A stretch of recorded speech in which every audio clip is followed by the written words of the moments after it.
Parang nabunutan ako ng tinik. At least, sigurado na akong may magpapatuloy ng apelido ng aking asawa. Hoy, ang ginagawa mo? Kumakain tayo. Mami naman, oily lang yung pagkain natin, tapos oily pa yung mukha ko. Masyado nang redundant. At ikaw, ano ba yung nakasukbit dyan sa leg mo, ha? Scarf. Gusto mo, ma? Bagong style to ngayon. Ayoko! Ganda ko yun. Pwede ba? Bitiwan mo yan, kumain ka? Hindi kayo gumaya dito sa kapatid niya si James. Decente. Tahimik. Paborito. Ang sabi mo? Ha? Sino? Tawag ka? Ano akong sasalita? James? Kumusta ang soldier camp tour mo? Masaya naman pa. Very good. Wait. Ang juice. Bantay mo yung langaw sa pagkain. Mahal ko naman lahat ng mga anak ko, dear Uge. Hindi ko papaalisin. Kaya lang, sa bunso ko na lang nakasalalay ang pagpapatuloy ng legacy ng aking asawa at ng aking pamilya. Kaya naman, lahat ay gagawin ko para matupad yun. Sisi. Sisi. Alam mo, ang lakas talaga eh. Sobra. Paminta? Sobra. Pati sa kanin eh. Ay na, nagkalat ang paminta Sobra, dito. sobra. Pero, alam mo sis, feeling ko, kaya ko ilabas yung girl inside James. Brother Ness? Alam mo, masyado ka seryoso naman dyan. Hindi na tayo nagbabanding-banding magkakapatid. Gusto mo ba sumama tomorrow sa exercise natin? 6 a.m. Pwede naman.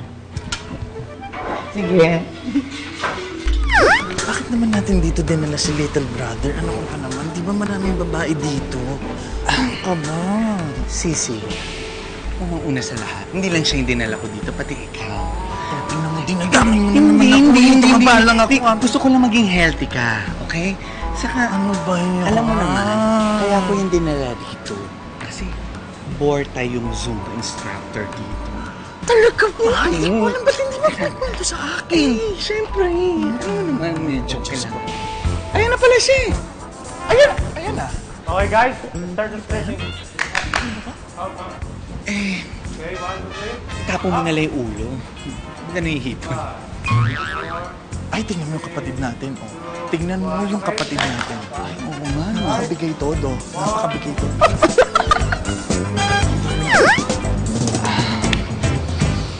Sis, sandali lang. Dahan-dahan lang, ha? Bunsong kapatid natin siya, okay? Okay. Huwag mo masyadong bibiglain. Ha? Wait lang. Sorry. I'm sorry. Okay, ready? Go. Breathe in, breathe out na. Brother Ness, may gusto sana kami itanong sa'yo. Ano kasi, huwag ka sana mabibigla pero ano... Bading ka ba? Ako, buddy? Hindi ah. Kaya nga ako magsusundalo eh. Nagtatanong na. Sandali lang ah. Kausapin ko na yung instructor. Kaus. Sisi, tingnan mo. Ano masabi mo? Nagde-deny pa, berde rin naman pala yung dugo nitong kapatid natin. Well, sis, alam mo, posible. Pero sabi niya naman hindi eh. Alam mo, marami naman tayong mga kilalang menshu na katulad ng brother natin. Malay mo kasi, alam mo, tingnan mo, naku-confuse pa lang siya siguro. Oh. Pero kung, yeah, di ba? Kaya nga, ang problema kasi, kung ayaw niya sabihin sa atin, syempre, hindi natin dapat pipilitin. Respetuhin natin yung kapatid natin, di ba? Kaya lang sis, kapatid nga natin siya. Hindi ba dapat tinutulungan natin siya? Dapat tayo yung nagpupush sa kanya lumabas sa closet. Oh. Dapat tinutulungan natin siya. Kaya, I have an idea. Ito talaga final na. For sure, ito. Mako-confirm na natin kung talagang Becky ang sis natin. Anak, lumabas na yung magazine namin, no? Yung pinicture kami. James, Hanggang isang araw, may natuklasan ako sa kwarto ng nag-iisa kong lalaking anak na straight sana.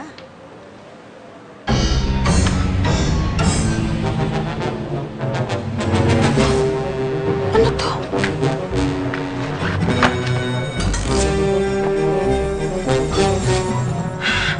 Si James. Oh, ma! ano tong mga ito? Bakit meron ka nito? Ma, hindi sa akin yan. Anong hindi sa'yo? Bakit nandito sa kama mo? Ma, hindi talaga sa akin. Baka na kuya to. Hindi mo sa akin yun. Dapat nandiyan yan. Hindi sa akin yan. Dapat nandiyan yan. Kayo talagang mga loko-loko kayo, oo. Sa inyo to, no? Ha? Idadamay niyo pa yung kapatid niyo sa kalokohan ninyo. Kaya tinutino ng kapatid niyo eh. Kasi meron kaming project. Yes. May project kaming katawan. Ganito kasi gusto namin maging katawan eh. Kami magkakapatid, mga brusko. Oo, ganyan no, sarap ng katawan na. Ganon ba gusto ninyo? Yung katawan na yan?